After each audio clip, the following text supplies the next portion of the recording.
Hello, guys. Welcome back to the Play On podcast with your hosts, Jerry and Jesse. This is episode 65. Not much going on in the world of football. Club World Cup started. It's going slow, just like the attendance. There's some transfers going on, some rumors, and then we're gonna play a game at the end of the podcast. So stick around. TikTok, you're gonna see most of it. But yeah, make sure to go follow our TikTok. Make sure to follow our YouTube, like and subscribe. But yeah, we'll get into it. Jesse, what do you make of the Club World Cup so far? I know it's only been like a couple matches, but what are your thoughts? I think it's a problem of what's wrong with the current state of world football, showing that there's no need for this useless tournament. Yeah, it's kind of lackluster. A lot of them feel like friendlies. I think right now the Benfica Boca Juniors game is going on, and that one seems a little bit more intense. Well, given it's like a South American club playing, because what I would say is Europeans don't look like they're taking it too seriously. South Americans, they seem to be coming out strong. The Palmeiras Porto game was a very interesting game because it was very competitive. But as far as the European ones, like the Atletico Madrid PSG, it makes it out to be this huge spectacular game. Some seem like a friendly. Well, that's the timing of the tournament, right? It's the a lot of teams have trouble with it because the European teams obviously are at the end of their season. They've just endured a long, grueling season where they've played the most games they've played in a long time with the new fixtures and the tournaments coming in where they have to play more games, and the South American teams and even Asian teams, like, this is when their season starts, so like they're gonna start hit their stride. They're using this to some have probably already had some games to get in rhythm Hmm. and are just like hitting peak form because they haven't had to go through all this games that the European teams have. Yeah, so I guess they gave them the upper hand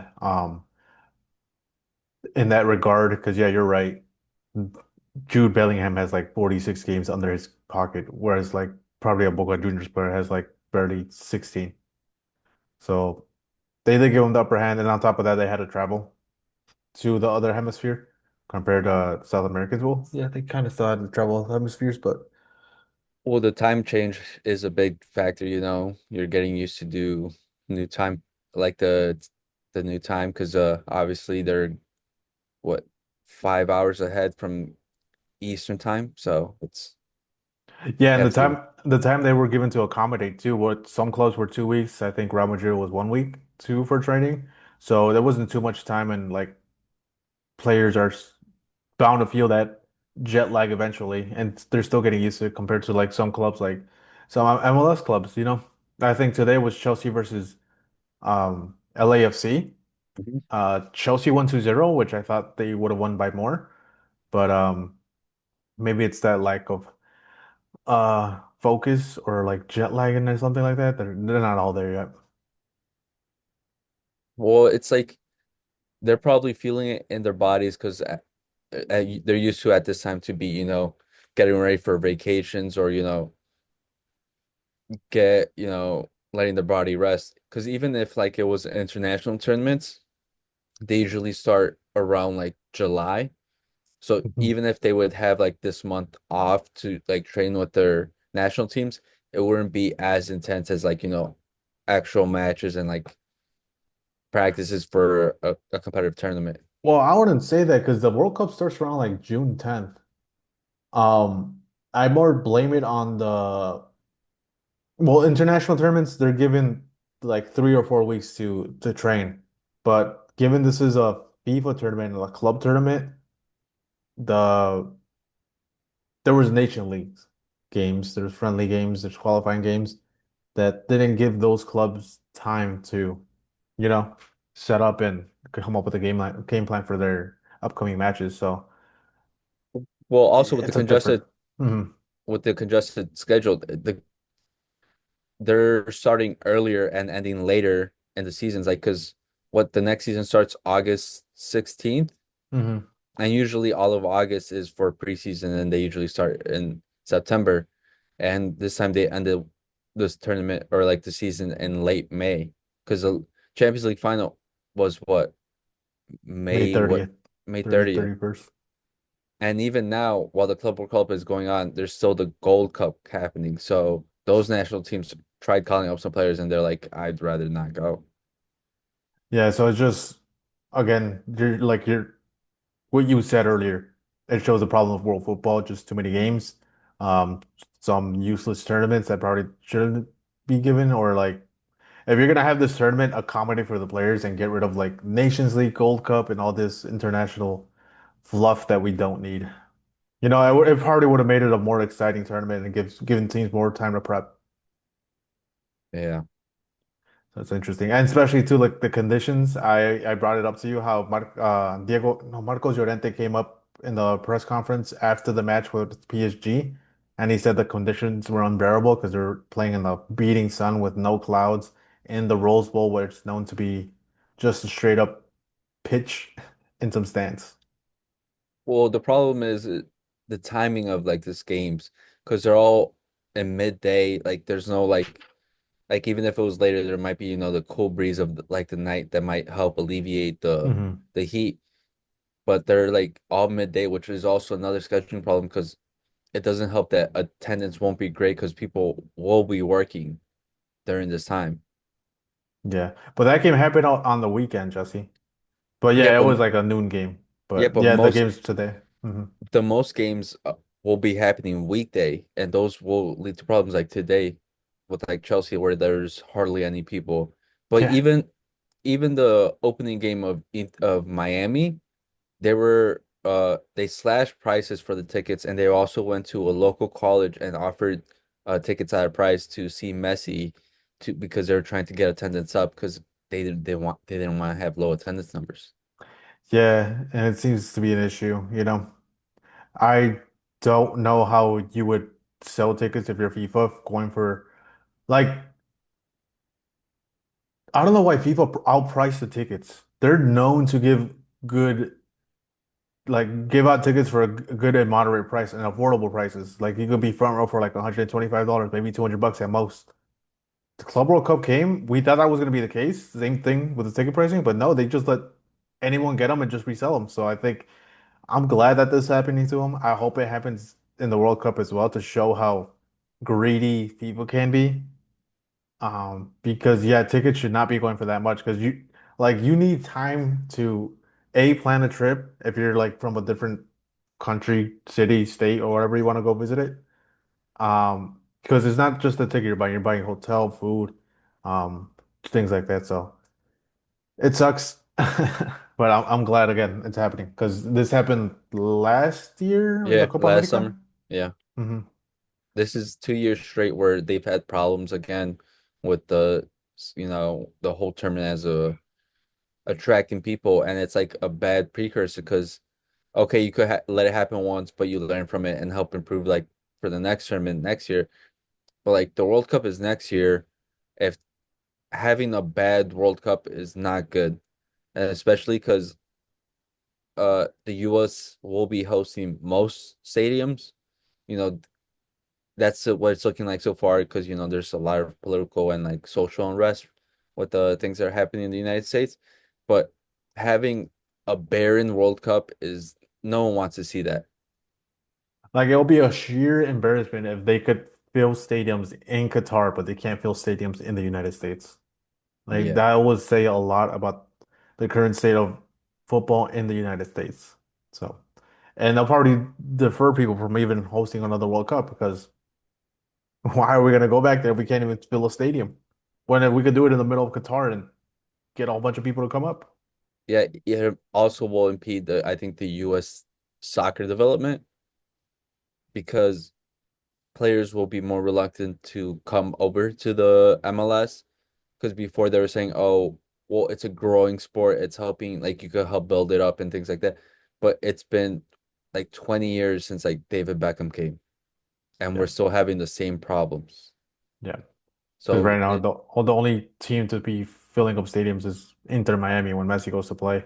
But it's an issue when other players like Marco Reus is in LA Galaxy. You don't really hear too many rumblings about that. Giroud's in LAFC. Again, no rumblings.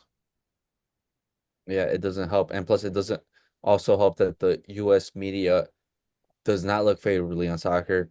They put people that they would have for other sports talking about it, and they just look like fools because they don't know anything about the sport. My boy Stephen A. Smith, Yeah, when he was what was it, comparing follower count to Messi? yeah. It's like, dude, like what? Yeah, but yeah, it just looks super bad. So hopefully it gets better. I don't know what else to say when in that regard. Like, don't host it in that open field. That's pretty much the Puma Stadium at this point, where it's just like no coverings, just rows of seats and a pitch. Well, if you were gonna do it, you should have known that how it gets because they held it like at 2 p.m. on a Saturday where it's like blazing hot. Like you 2 p.m. should, Central Standard Time. It was noon over there, so like the sun was directly above their heads. yeah, so they should have like done it later, especially on a Saturday night. Like that's what people are used to, like, oh, at 7 or at 8, and then when it's dark outside, it's a cool breeze and it won't be as bad. Yeah, I think he played with the Gold Cup that he wanted to impede with the viewership with that. Because even the because Mexico played later that night at that time. And then yesterday, Sunday, the United States played at 5 p.m. So they purposely, I'm pretty sure they scheduled it around the PSG and the Atletico Madrid game before that game, just so they But could have some viewership. yeah, but the Mexico game was at 9:15. That's what I'm saying. Like should have just done it at 7. Just that game ends, go on to the next, and then wouldn't have the same problem of, midday. Yeah. But who knows what goes on in their heads. I'm sure just they didn't want to take viewership because yeah, it kind of goes against it. Like, oh, we're getting the U.S. audience to watch this tournament, but oh, we're also taking away from this other international tournament we are hosting. Yeah, So it's not great planning. it's just the biggest problem is it's saying that exactly what this tournament is. It's just another money grab where they're, letting sponsors and other people make decisions that don't benefit the football as a whole. And I don't know if you remember, I don't know if you've seen the Club World Cup matches. They have the thing where Mexican football, there's like right now, like say your screen is the game, my screen is a commercial playing. They're Mm, showing that to Europeans now, and now Europeans on Twitter were going crazy. Like, are they just showing a commercial in the middle of the ball in play? Like, yep, yeah. welcome to North America. This is what they do. It's all, I don't be surprised if European media starts taking a look into that and might start adding that. Yeah, it's just horrible. I've liked the addition of, not to like just keep on piling on, like just be saying bad the negatives. I like the introduction of the referee cam so we could get a point of view of how they looked at it because Hmm. sometimes we're like, how could they be so blind and they're right there? But seeing that sometimes, they're looking at the whole field as a whole. Because to Yep. be a ref, you do have to have some game intelligence to understand the flow of play, so you could, stay out of the way. And so I think that's, a good addition, so we could sort of get into the head a bit of the referees. But that's like one of the few positives I've seen from this tournament. Yeah, another positive, and it's a shout out to the MLS. And I don't know if another league did this beforehand, but whenever they do go to VAR and they have to, normally European football, they just point at the spot or cancel the goal or offside, something simple. But now they're giving the refs a mic and explain what happened. Like it happened in the Atletico Madrid game. Like the ref had to go check a call, saw it on VAR, and had to address it to everyone. Like, oh, Atletico Madrid player fouled um, Nuno Mendes, goal gets canceled. So things like that. I think that's a great addition, just because it gives you more clarity on why the cancellation of the goal happened or why he made this certain call. Well, I would say it's also the best for like in stadium because sure, as watching it from like a television or on stream or wherever you're watching it outside, the announcers will usually give you an explanation and you get like more info about it. But Hmm. in the stadium, you're just left to wonder because you're just looking at the big screen and they're just like, oh, no goal, and then there's no explanation. You're like, what just happened? Hmm. And so now they get some, insight or like the ruling of why it got canceled or why it was given. Yeah, so there's some positives to take out of this tournament, but still, wish it was a little bit more competitive. Like I said, I think once we get out of the group stage, I think the tournament will ramp up a bit and it'll be more exciting matches, if anything. Yeah. I think besides like a PSG, I think or Bayern, I think most teams will be using this to kickstart the next year's campaign to like help, elevate them, especially for like Inter and Real Madrid with, both new managers. They both didn't get a lot of time to, implement their thoughts on football because they barely had a week. And even if that, they didn't have all their players because of international, you know, break where they were out playing for their national teams. Yeah. So now they're gonna start implementing their ideas and try to see if it works, what doesn't work, and trying to see, especially with like the players, because training they could look fine and all, but in an actual game you could see if they understand what you're trying to do and if they can do it or not, and if not, get someone who can. Yeah, exactly. It gives you a little play test run, see what's needed in the squad, if this player is even worth it. So that's why I'm like, I think some teams are treating it as a preseason to see if this player can still play or testing out systems. But yeah, hopefully that gets done soon because yeah, it could be very boring, especially when you don't have your like star lineup. Because Dembele didn't even play. Well, Then Dembele has an injury. He picked it up at the Nations League. all right, he did. So I don't know. I just still think a lot of the teams aren't taking that serious. Europeans especially, but we'll see how it goes. Well, yeah, I can't blame him, especially since you go from what everyone knew was gonna be like the longest season ever, because they had so many more games, because Champions League added games, and then also with every other like domestic thing they had going on, there's like they're playing 70 games, and now they're like adding another 10 or so at the end of the season in the US in the middle of summer. You're just like, what's the point? It's not like it's a prestigious tournament. Also, it's like the first tournament or like the first award forever for this specific tournament. Like it might even be canceled in a couple years time. So, Yeah, because it was supposed to replace the one that happens in December, but mhm, that one is still happening. So yeah. at the end of the day, who gets the badge for Club World Cup that they used to give out? Well, apparently, if you win the Club World Cup, you get to keep the badge for, and they're holding this every 4 years, so you get to keep the badge for 4 years. But would they keep the old badge that was on the Club World Cup? Well, it's not called that anymore, so they get no badge. Well, it is called the Club World Cup. No, not the one in December. Oh, well, yeah, it's not called it, but I'm saying like They it's don't. just They don't get anything, they don't any get badge for. anything. So it's still just they're This gonna one's eventually come up with something. I mean, put the label of FIFA on it. Watch. Yeah, but for this one, yeah, this is where you get the badge now, and you get to keep it for 4 years. Because I don't know if you remember, but they changed the format of the one in December too. Yeah. Because before it was like, what was it? Like European UCL winner, Copa Libertadores winner, Sudamericana or something, and like CONCACAF Champions League, Asian one over here. So like there was a whole bracket play, but now it's like the Champions League winner pretty much already is at the final. So it's still not a fully worked out system. Because like recently it was Pachuca that made it all the way to the final against Real Madrid.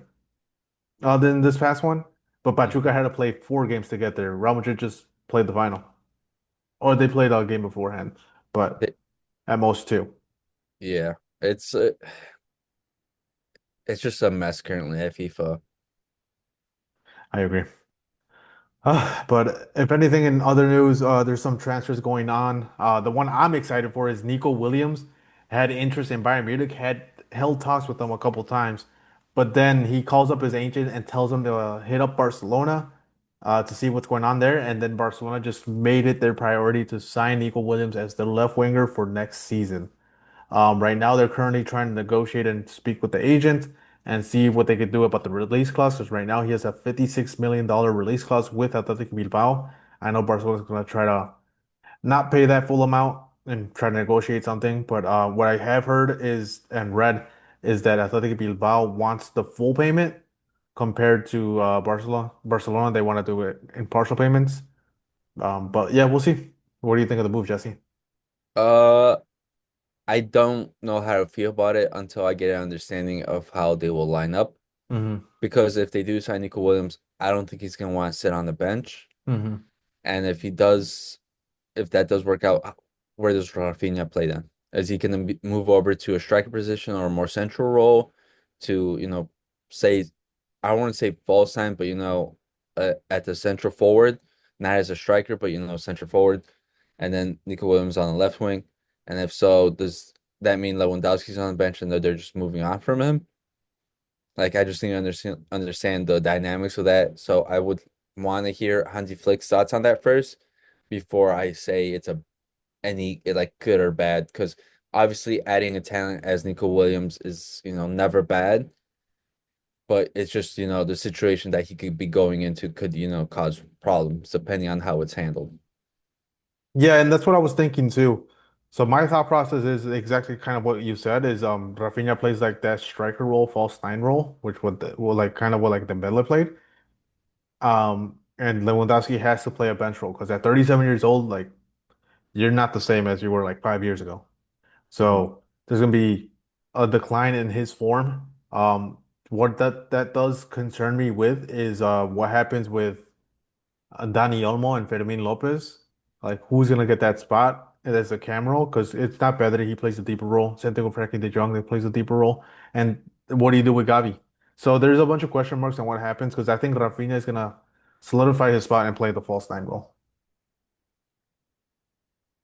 Yeah. I just I just think it's, difficult to tell right now because as all current like players that play at this level, they do have an ego and they need that Hmm. ego to get to the level where they're at. So it just depends on how they take, this move. Because even though it might look good decent on paper and it explains well, some people might not take it as well. Hmm. So if everyone gets along and takes the move, well, obviously adding Nico Williams to what was Barca's opponent offense last year and adding him to it will obviously make it better, especially because I've always shared the thought that Lewandowski never fit Barca's style and sometimes was hindering the movement of the team, especially when he tried moving, dropping back and playing, try to be a playmaker. I don't think that's his best. And but the only problem is having him on the bench when he's such a high earner. No team wants to have like one of the top earners on your bench roll. Yeah, that's gonna be the tough part because yeah, he's probably earning like what, how much per year? Like 15, 20 million per year. Maybe more, maybe less, but I'd say probably on average maybe 20. And like no one wants a player earning 20 million on their bench. Yeah, and it sucks because he had the player option to renew this year.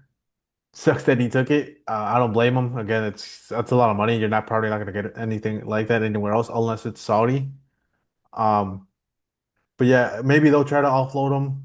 Again, it'll be difficult because you're gonna have players that don't want to leave. We already have that with Ter Stegen, so you're gonna have to try to convince him to leave. And adding Lewandowski on top of that would it's a whole mission. So we'll see how it goes. But I know they have to do a couple more departures because they have the Lenglet that already departed. They're gonna try to sell Pau Victor, Pablo Torre, and there's another player too who I'm not sure of, probably Christensen. Christensen, yeah. Yeah, that's But I've seen reports saying that Hansi Flick would rather keep him and upload someone else. Because I know officially also Alex Valle was sold to Como mhm. because he left last year or like in January, but that was on loan and now they confirmed the option to buy. But it wasn't also like a big money move. It was only like maybe 6 million or It was so 12. or something like that. Yeah. But like who knows who gets moved because I think La Liga still said the implement of a 1-for-1 is still there. Yeah. And I know Barcelona's um paying close attention on the Trincao from Sporting Lisboa to see if he moves because they have 50% of his like a sell-on fee. I forgot the other player. Not Elax.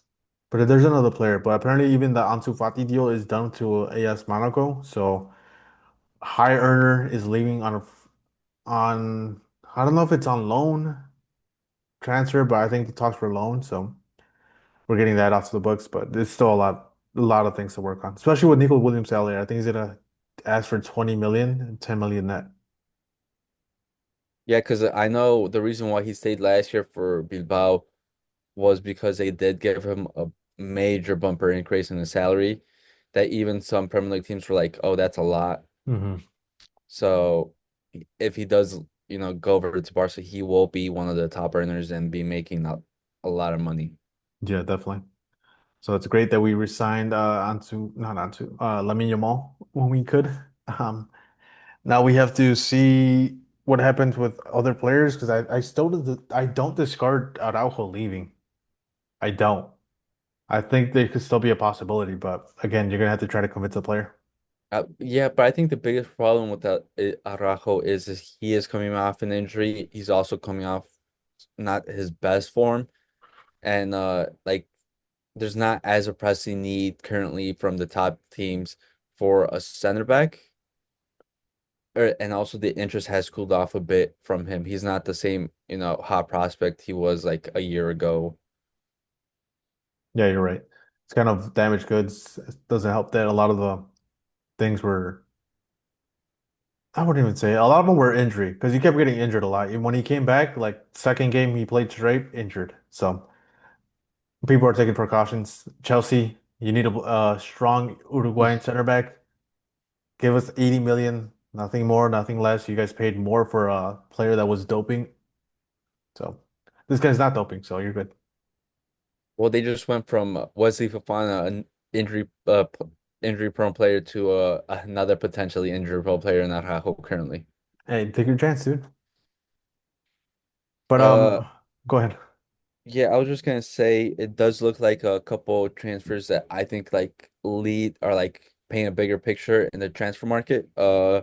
Bournemouth signed a French left back from Rennes, Adrian Truffert, for 14 mil.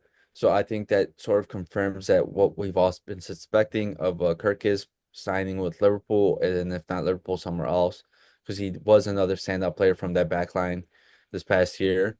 So I'm not surprised that, Premier League teams are, searching through their own league and, signing him away.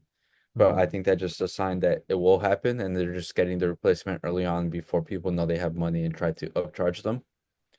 And then same thing with Como. They signed a Croatian attacking midfielder, Martin Baturina from Dinamo Zagreb for 18 mil, another young attacking midfielder, potentially signing that or signaling that Nico Paz might not stay, so Real Madrid might recall him and then sell him to Leverkusen in need for to replace Florian Wirtz.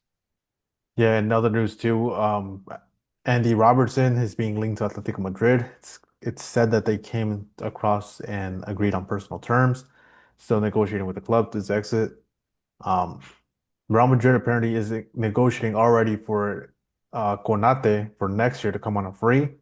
The Liverpool center back, French center back. We'll see what that happens. So it sounds like Real Madrid is just signing every Liverpool player in that back line.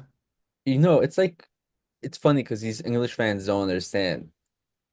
They think they're the top of the world, but they're just really a farm league for us. Because Barcelona and Real Madrid, we both take their best players like it's nothing because we're the big draw.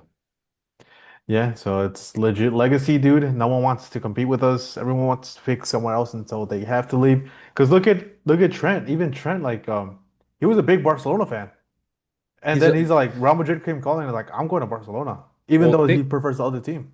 well think about it. He was born in Liverpool. He's a Liverpool guy. He's a boyhood Liverpool fan. He grew up in the academy. He was in the living out the dream of being potential Liverpool legend. But once the big boys come calling, you just don't say no. So it's crazy, dude. We just keep poaching these players. And again, Barcelona not the greatest in financial status right now. players are willing to take pay cuts. Look at Ilkay Gundogan. He came to play for free for pretty much a year and then go back. Yeah, it's just, English fans will never understand that they're not at the level where they think they're at. Definitely. Um, any other transfers or rumors that are going around that caught your eye? No, there's always transfers. Um, I know there's been rumors of unrest in Spurs with the Andrew Sacking and Thomas Frank because he was a big player guy and the players were like they had good relationships with him. So I know there's a lot of unrest with the players. There's even saying that linking Heung-min Son with Fenerbahce with to go back with Jose Mourinho. And that's saying a lot because he's been a loyal servant for Spurs for like 10 years now, Hmm. and just to have him leave. There's also rumors of Christian Romero, and there were confirmed rumors that Atletico Madrid is actually trying to negotiate with the club to try to get him. They recently signed Matthias Tel from Bayern Munich for 38 million. They're taking a shot with him, even though I don't think he produced too much last season when he was with the club. So they're gonna try to see what they can get out of him. He didn't even play the final. I think he was probably injured, but I don't know. No, It's I just an I interesting don't thing. I don't blame him because Matthias Sell is a good prospect. He came out of the Rennes, Youth Academy, and we've seen that they've been able to produce talent with, Desiree Doué and Camavinga. But it's just I he's never had the chance where he's gone to because he went from Rennes to Bayern Munich, and then Bayern Munich we've known for the past couple of years they've sort of been in this mess of not knowing what they're doing Hmm. with coach in, coach out, and so now going to Spurs, I think he wants to be a striker, but he's been also moved out to left wing, so he's in between that. He's so young, he's like 19, 20, so he still has time to develop. I think it's a good gamble, especially with the talent that he has shown. It's just having a coach to harness that, and now he has Frank Thomas to hopefully do that for him. And what's crazy is that Frank Thomas is taking a lot of the players from Brentford. So, and Bemu being one of them, and he wants Wessa apparently now. So, looks like it's just gonna be Tottenham dressed in. It's gonna be Brentford dressed in Tottenham kits. It's an interesting And that's, thing. but I feel like that's the biggest problem that happens when they hire a coach from the league that we've seen happen beforehand. Like when Brendan Rodgers signed for Liverpool, just brought in players from where he was at. Hmm. Uh, Pochettino from Southampton, he brought in a couple Southampton players, but most Southampton players were like farmer for Liverpool. Van Dijk, Mane. It's what usually happens. They just bring in their players from the old team. And you know what? I don't mind, but there's a reason why they're playing a mid-table team most of the time. Yeah, definitely. So, and I'm surprised people like Tottenham doesn't try to go for a higher like profile coach. I mean, Xavi is there, but again, maybe they just don't want to pay the wages because I know they have been hit or miss with some of the coaches. Well, they paid a lot of money to get Thomas Frank out of his contract. I think they paid like for a coach like 10 mil or something like that, which, that comes with expectations, especially there's just sacked the coach that broke their curse. So I think he has to produce or else fans will be like, maybe we should just give an Ange that chance. And also as Ange, maybe you see it as a good thing. Like you don't have to, because maybe next season, maybe if he stayed next season, he just has a horrible season again. Yeah. Doesn't win anything this time. So if anything, he left on a high.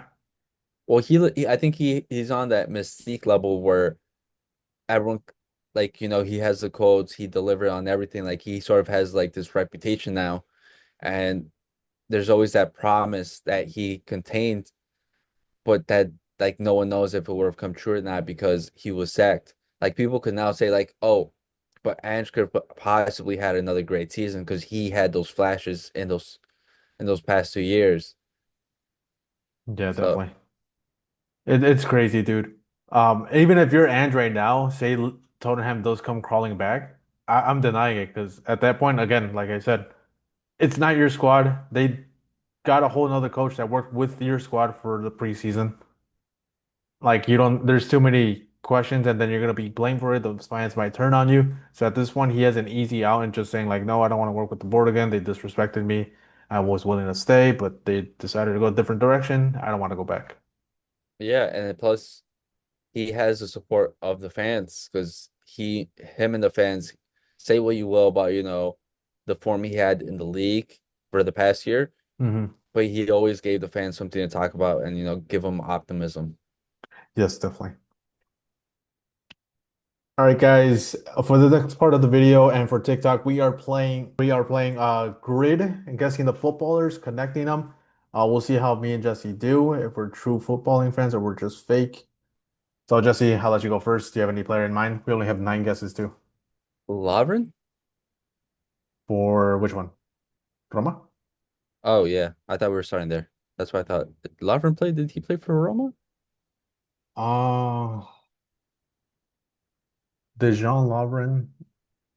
It's the first one, right? I couldn't tell you. I was just gonna say Alisson, the goalkeeper. There you go. Oh, it's a double S. There we go. Um, La Liga Roma. La Liga, Roma, There's Spanish uh, players that they played in La Liga. Is it Rudiger. Rudiger. Rudiger? Yep.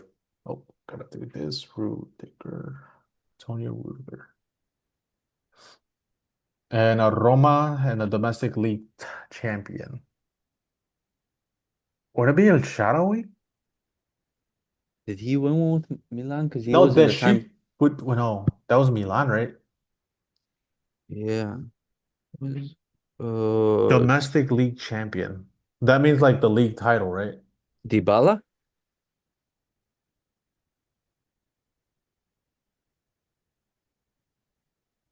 No. He didn't win one? No, I guess not with Roma. I don't know if it has to be specifically with Does it Roma. have to be with like Roma? Has Roma won one recently? Totti? Yeah, I Because was gonna he's say, yeah, okay. I was like, okay, safe as bet. yeah. I thought, yeah, I was tweaking. PSV La Liga. I was gonna say Bakali. How do I know Bakali? He was So if a career mode merchant, dude, yeah, FIFA 13, bro. Like 0.4%. All right. PSV domestic league champion. Luke De who won Jong, that no? championship? Yeah, he won one. LA Uh Galaxy and Liverpool.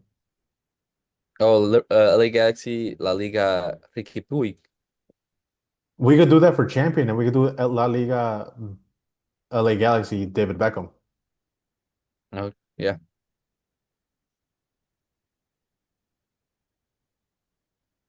Well, he doesn't have a picture. that's funny. Ricky Puig. And then LA Galaxy and Liverpool. This one's Gakpo, right? Yeah. Gakpo. And then we couldn't get the last one because we screwed up. Well, I think I think that's That was an error on our part. But would you have guessed the last player? LA Galaxy. I was thinking Skinnier or Skinnier. Remember the center back that had the mohawk for Liverpool? Yeah. I, Is there anyone else? I don't know if he play. I just have this image of him in an LA Galaxy uniform. Steven Gerrard. I forgot he played. Oh yeah. Robbie Keane. But yeah, let us know how we did. I know we screwed up those four, and there was only 4 players that played in LA Galaxy and Liverpool. Steven Gerrard was not on the top of my list. I forgot he even went to MLS. Yeah, I completely forgot about him. I was thinking Skinnier. Did he? I don't. Did he play? Or no, no, no, not Skinnier. I think Martin Skirtle. That's what I was thinking. But I Um, don't think he played for them. I think he might have played MLS. but yeah, you guys try it out. It's called Football Grids. Look it up on Google, whatever, and let us know how you did. You could take a screenshot. But yeah, don't do the same one we did because clearly you're gonna get all the answers. But in other NBA news, this is a small NBA segment. Jesse, what is the trade details? We had a first trade that's coming out of the summer.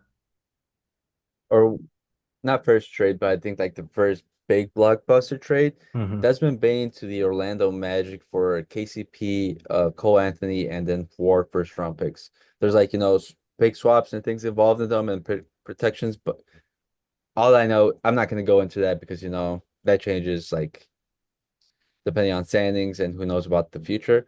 But 4 first-round picks and KCP and Cole Anthony for Desmond Bain. Granted, he's a good player. I'll give him that. But that's a lot to give up for Yeah, him. I agree with you. It's way too much. With that, I think you could have gotten any great player from the Celtics, given that they're more than likely trading players because of the whole team sale that's going on. Probably could have gotten a Jaylen Brown, maybe a Drew Holiday and a Kristaps Porzingis if you want to bet on his health. But yeah, you could have definitely got more value out of that trade. Again, Desmond Bain is a fantastic player, but just way too much. Four first round picks is pretty much betting your entire future on him. I think the Grizzlies kind of came up on that trade. Um, Again, they don't look like they're competing too much, but they could clearly move away from that and probably try to build around John Morant once again. Yeah, I think it's just obviously the Orlando Magic see that the East is wide open and they do have a really good squad with Wagner, Banchero, and Desmond Bain obviously improves that lineup. I just think it's a lot to give up for him.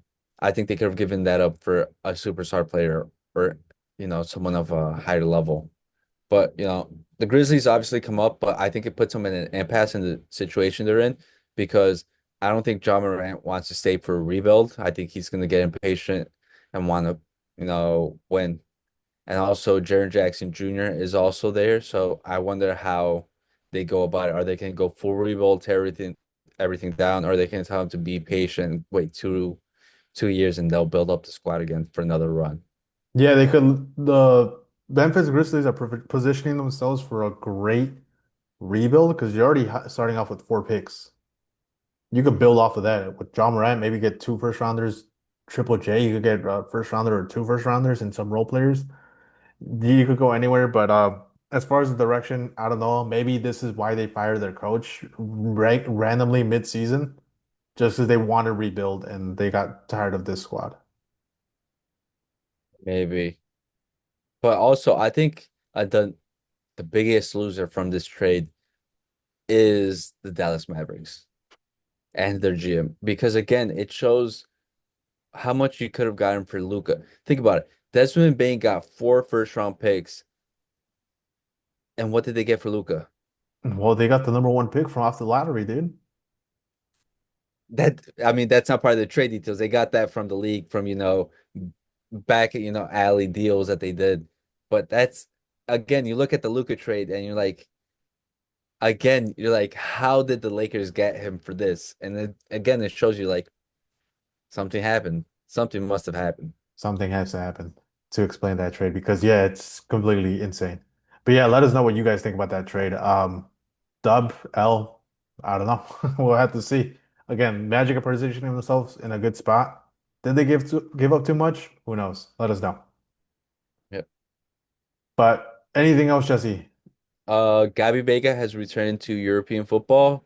He left 2 years ago to join Al Ali, Hmm. and now he's returned with Porto to, resume trying to get to the top.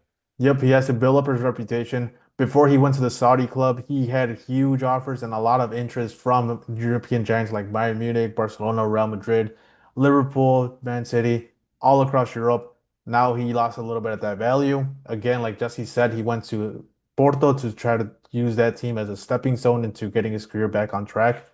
Huge player, did well for that club or that team, Al Ahly or whatever it's called. Um, but yeah, he just has to prove it that he could do it in Europe again. Yeah, and sure he got money, and that's I'm not gonna knock a player for taking care of their family or getting their financial needs taken care of because you never know. Like we said, the player never knows how long their career is going to last or what level they can be able to play at for the duration of it. So get as much money as you can if that's what your prerogative is. But if you want to compete, obviously it's not the best to go to Saudi and basically lose 2 years of progress. Hmm. Definitely. But he's young enough to try to rebuild his career. Again, you can only hope for the best for him. We'll see how he does at Porto with the building squad.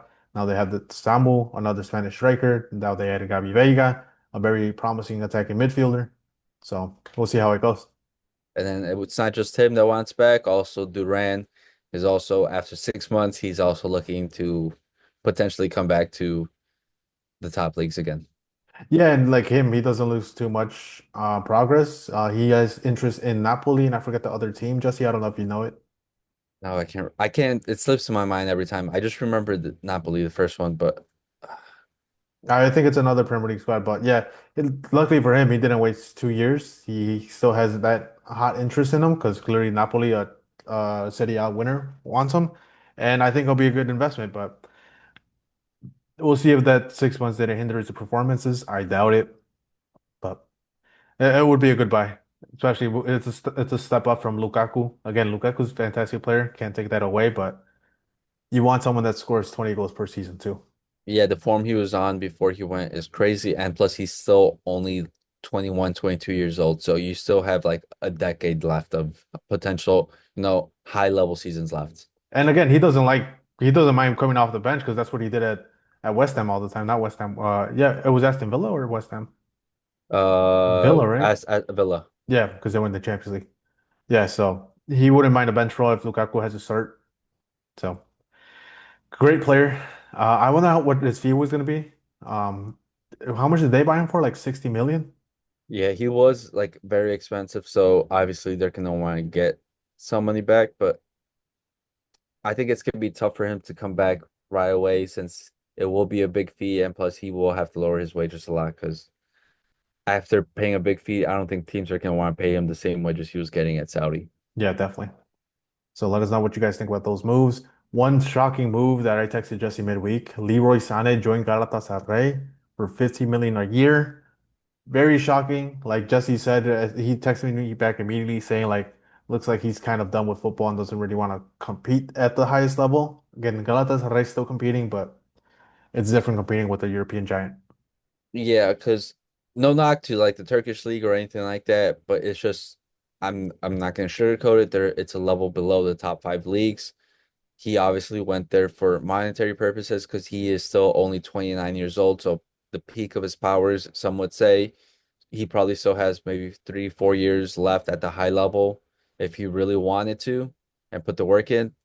But I guess he just rather not because he was linked to Arsenal were interested, Spurs were interested, I think even Newcastle. So he obviously had options to still go to these bigger clubs, and he decided to go to Galatasaray. Listen, I'm not gonna knock it. Galatasaray has a wonderful home environment. The fans will support you like crazy, and Turkey's a great place to play. But if you want to compete at the highest level, it's not there yet. Especially since you feel like he hasn't reached his full potential. He didn't reach the heights that he was promised or that we expected out of him. So we kind of just got left with a good player. Yeah, especially when we he was with Man City because the season before he joined Bayern, he had I think his best season under Man City with Pep if he felt like everything was clicking. But then he went back to Bayern. Everyone's like, oh, he just wanted to go to Germany, like where he's from, and go back to that league and with the biggest club there, and become a superstar there, become the number one guy. But that never really materialized. I don't know if it was work ethic or other things that happened, but he never lived up to the potential that we saw glimpses of at Schalke and Man City. Yeah. So some extra transfers, let us know again if we missed any. There's still a whole summer left to go through. I think there'll be more activity after the Club World Cup. Yeah, especially when it officially opens in July 1st. But let us know if any underrated, transfers that you think might be big, might go underappreciated that people might not say, oh, it's not the big money move, but this guy is really good and will have an explosive season, or he's Hmm. going to a really great situation where he can be finally unlock his potential. For sure. Let us know, guys. But that will conclude this episode. Again, thank you guys for watching. This is the Play On Podcast with Jesse and Jerry, episode 60, 56. So what? 65? 65. Oh my God, dyslexia. I flipped my numbers. But yeah, let us know. Like and subscribe. Peace.